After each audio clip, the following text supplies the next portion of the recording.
Okay, it's going to be a Ring of Honor Survival of the Fittest mixtape review, part 2 from 2014 all the way up until 2023.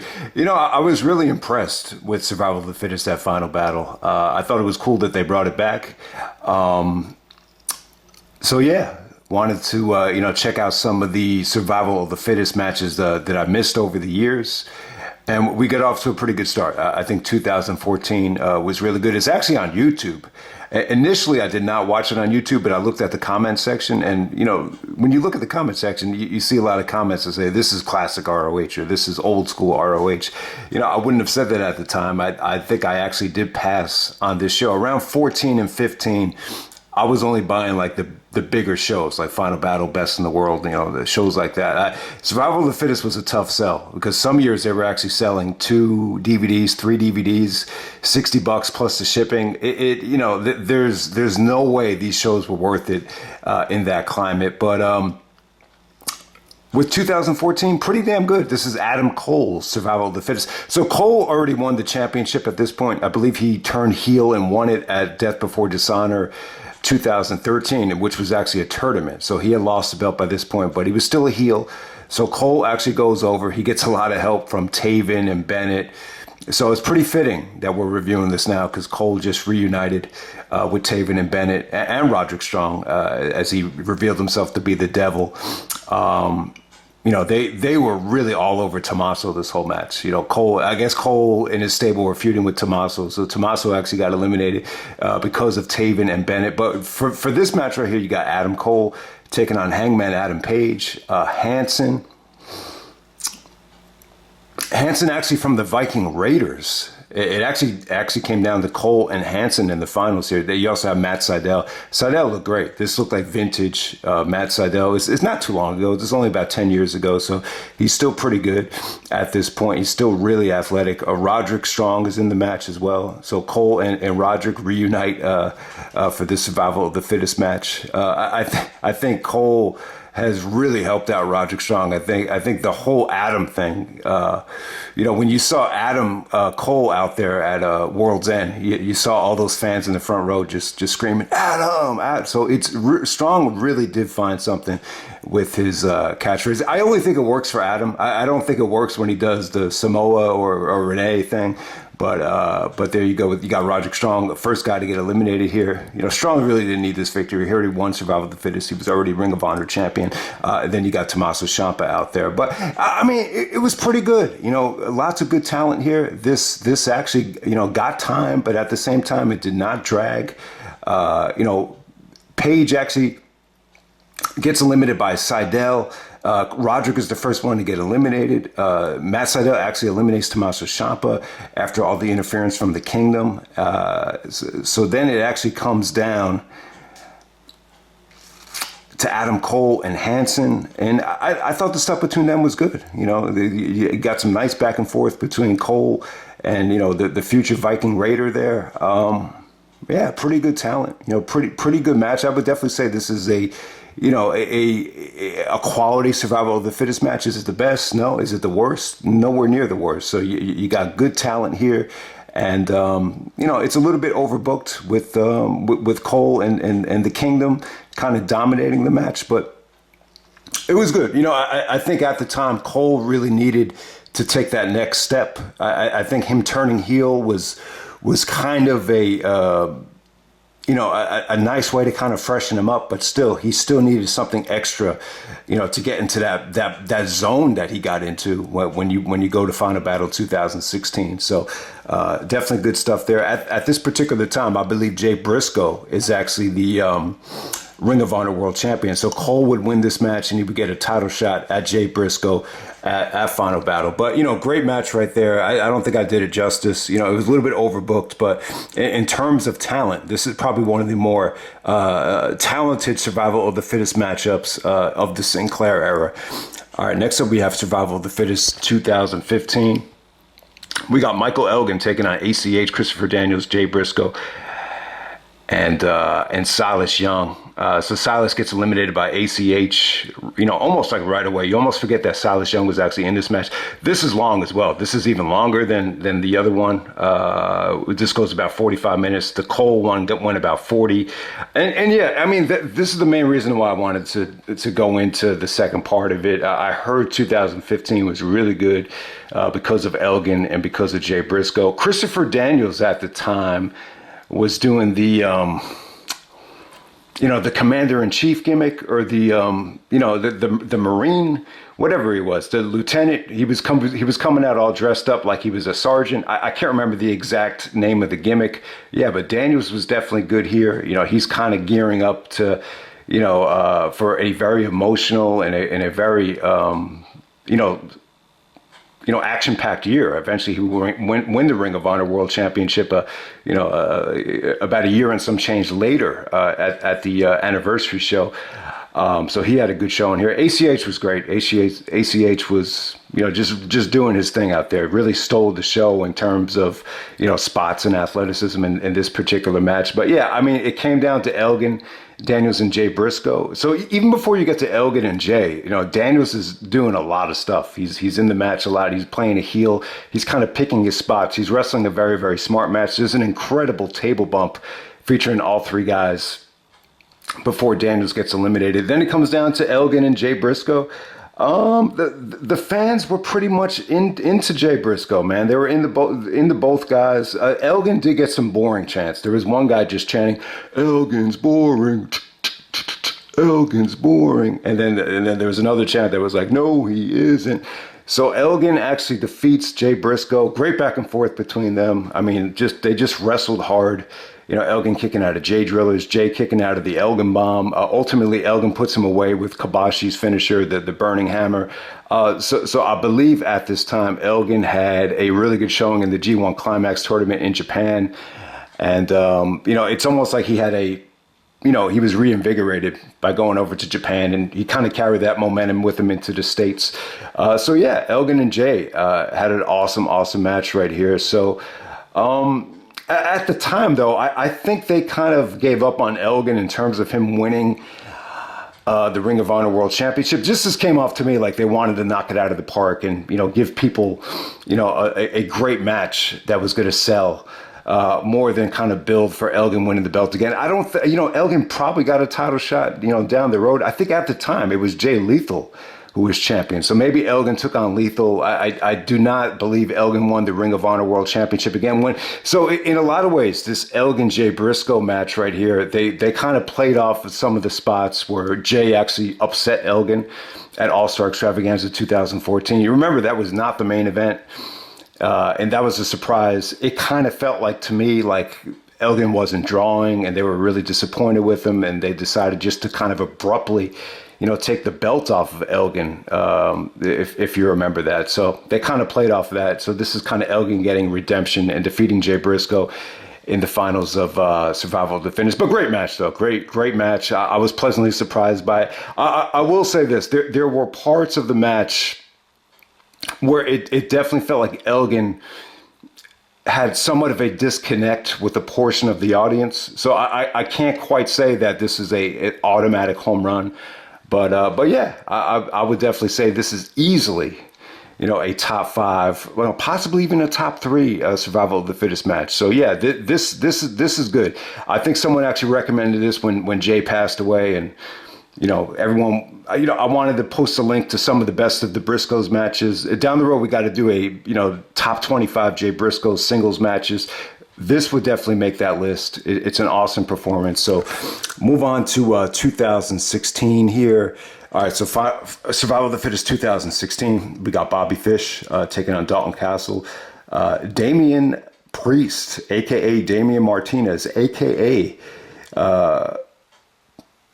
Punishment Martinez. We got Jax Dane, who I did not recognize. I thought he had a good showing here. I didn't think he looked bad. Really powerful dude, jacked up. Lots of suplexes from him. I thought he was good. Leo Rush is out there. He actually survived. And the Panther, who was in there for a cup of coffee. I thought this was extremely okay. I would not recommend sitting through this whole thing. Bobby Fish definitely could be on The Sopranos, though. I don't know if Fish is not an Italian name, but he definitely looks like he has some Italian in him. He definitely could have been on The Sopranos when you look back on it. So he's not just a great wrestler. He definitely has a unique personality as well. But this is where he won Survival of the Fittest. The story of the match was Damian Priest. So yeah, I mean, this isn't the one he won, but this was about building towards Damian Priest winning the Survival of the Fittest the very next year. He was really, the heel of the match. He didn't, he kind of, disobeyed the code of honor, didn't want to get out of the ring, attacked Lio Rush after Lio Rush had pinned him, and he's just sitting on the outside the whole time. So yeah, I mean, it was pretty much, booked around him for the most part. Dalton Castle actually got eliminated thanks to Colt Cabana.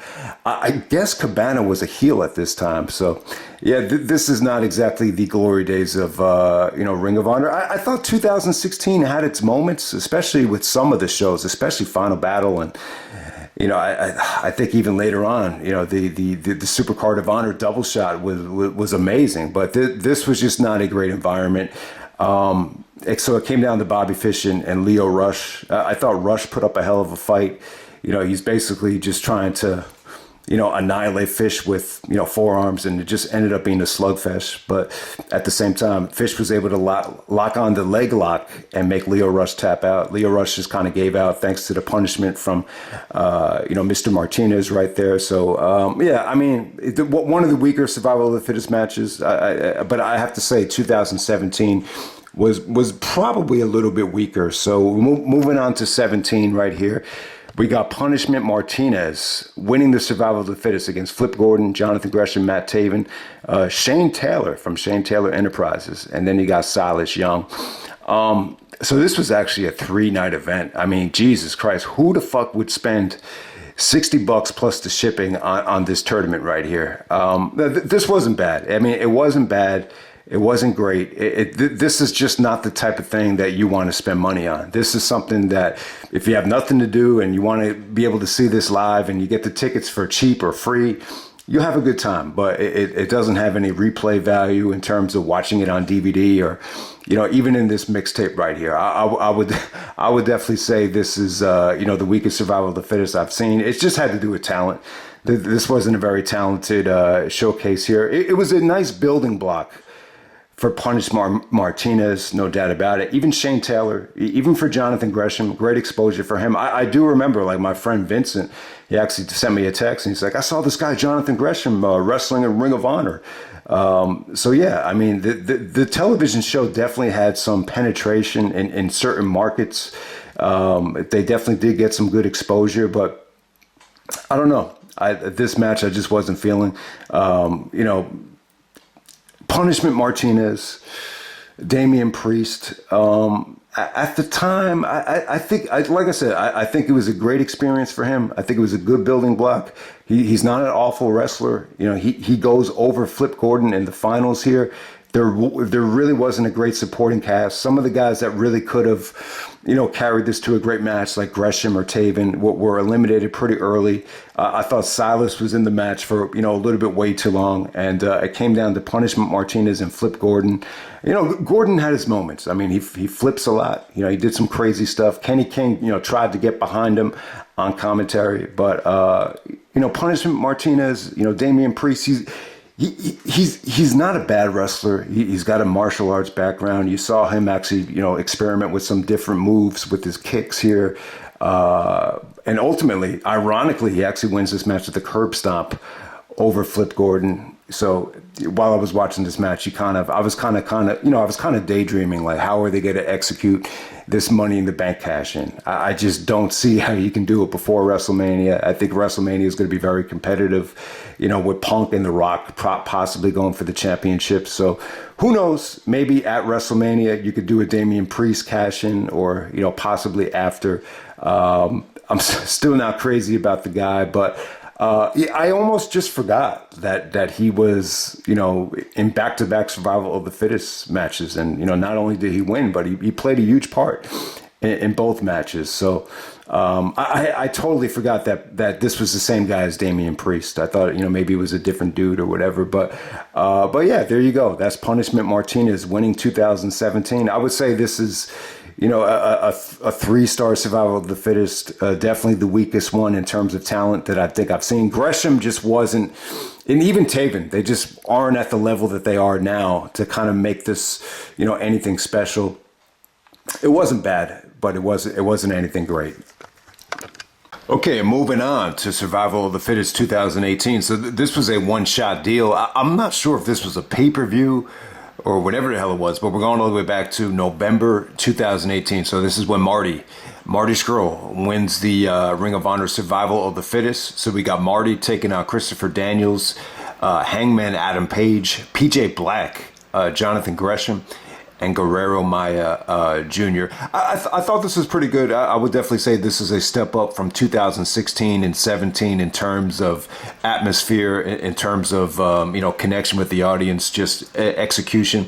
I thought it was good. I thought Marty had a great performance. Not a spectacular, showcase from him in terms of athleticism and mind blowing spots, but I just think he was really meticulous, but at the same time, just, had a good strategy, good psychology, just really, really well executed in the finals right here. He was pretty much working with Hangman, through the bulk of the match. And then they actually turned on each other. Marty actually turned on Hangman. So, then Christopher Daniels was able to eliminate Hangman with the best moonsault ever. Dan just put up a hell of a fight. The OMD at this point, Christopher Daniels, well, he was getting up there at this point. He had to be approaching his late 40s, even at this stage right here. So it's funny. It seems like Daniels was in a lot of these matches, and he missed the bulk of them, when Ring of Honor was in the heyday, because he was more consumed with TNA, around that time, during 2004, 2005, he was in TNA, and he missed, the initial Survival of the Fittest, but it seems like he was in a lot of these at the end of it here. So yeah, good back and forth between Marty and Christopher Daniels. Just a lot of anticipation for Marty to lock in the crossface chicken wing. I don't think he had to even do it here, but he puts away Daniels. Pretty good stuff. I can't say it's one of the better Survival of the Fittest matches, but, definitely a step up from, the last couple of events that we just talked about. So we're going to move on to Survival of the Fittest 2021. I'm going to warn everybody here. I know there's a lot of guys that hated watching wrestling during the pandemic. I think there were occasions where, depending on the talent, I'll give you an example. Like if you had Seth Rollins and Drew McIntyre without fans, there's certain things that I liked better, about that environment without fans. And even at WrestleMania, like Charlotte and Rhea, I thought the style of a match that they worked was actually better suited for without fans.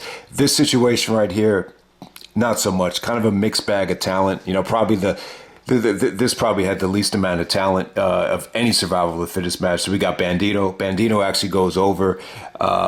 He secures himself a title shot against Roosh at Best in the World, where I actually believe he actually defeated Roosh at Best in the World. There's a lot of Best in the Worlds that I haven't even seen yet. That actually became one of the bigger, Ring of Honor pay-per-views, last decade.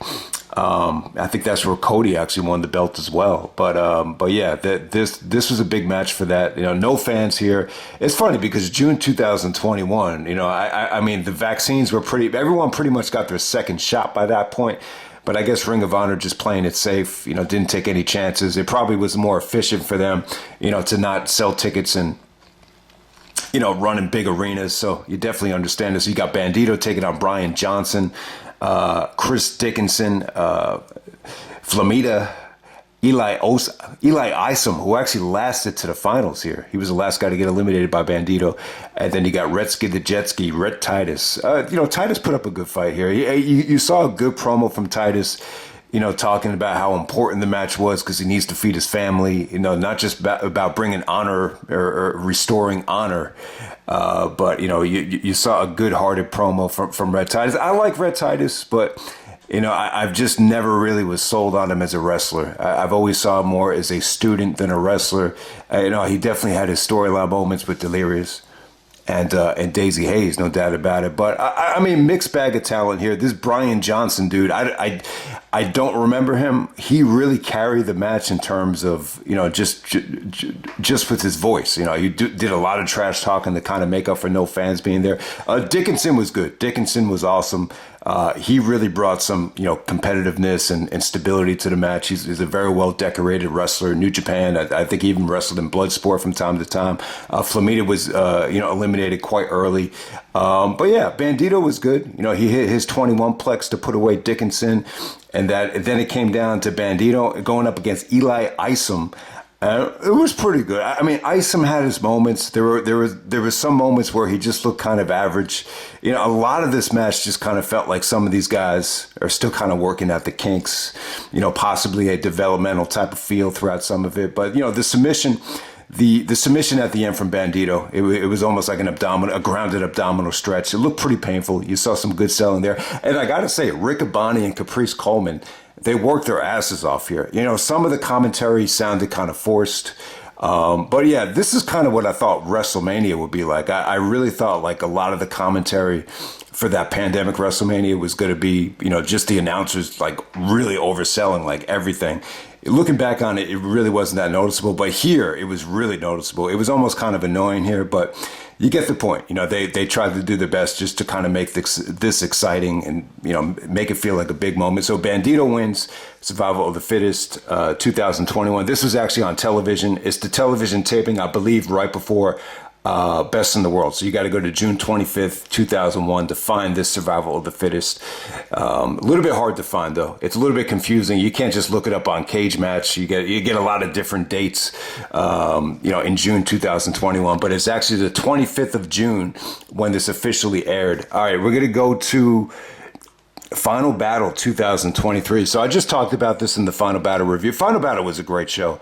I mean, none of these matches made my match of the year list, but a lot of them came close, though. I was pleasantly surprised by this show. And I mean, it was just great, man. Sometimes it's cool just to see younger talent, you know, get a chance to shine and thrive, man. I mean, there's so many times. And I'll tell you, like you be playing in a gym and you feel so friggin' good. Like you get treated almost like a legend sometimes.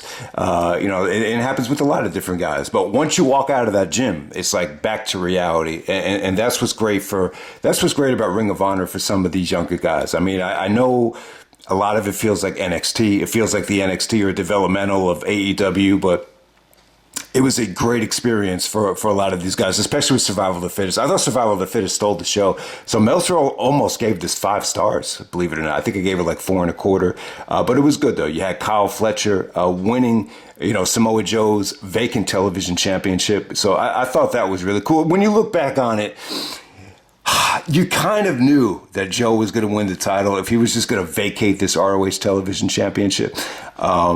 But it all worked out. I'm glad that Joe won the belt. So you got, you know, Kyle Fletcher actually wins, going up against Kommander, Brian Keith, Lee Moriarty, Dalton Castle, and Lee Johnson. Like I said, guys, I thought Brian Keith, you know, this was just a great moment for him. You know, I thought he was really able to show, you know, what he can do, which is well documented. But yeah, the last, you know, couple of minutes between Fletcher and Kommander with breathtaking stuff. You almost give Kommander credit. You know, you almost forget how amazing, you know, he was just by the way he ran the ropes.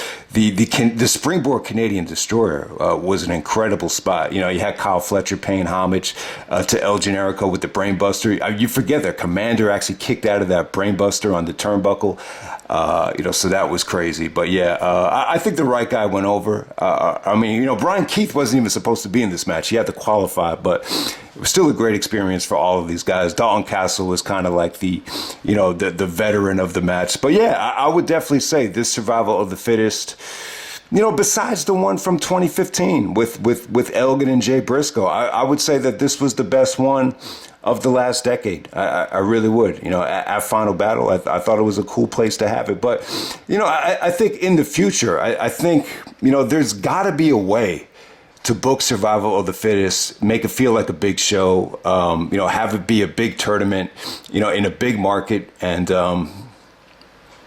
have a stacked, main event, to end the show. I don't think it needs to be a 2-night event. I like it better, like what they did in Vegas or what they did for the first one. I like having the, qualifying matches and have it be the main event.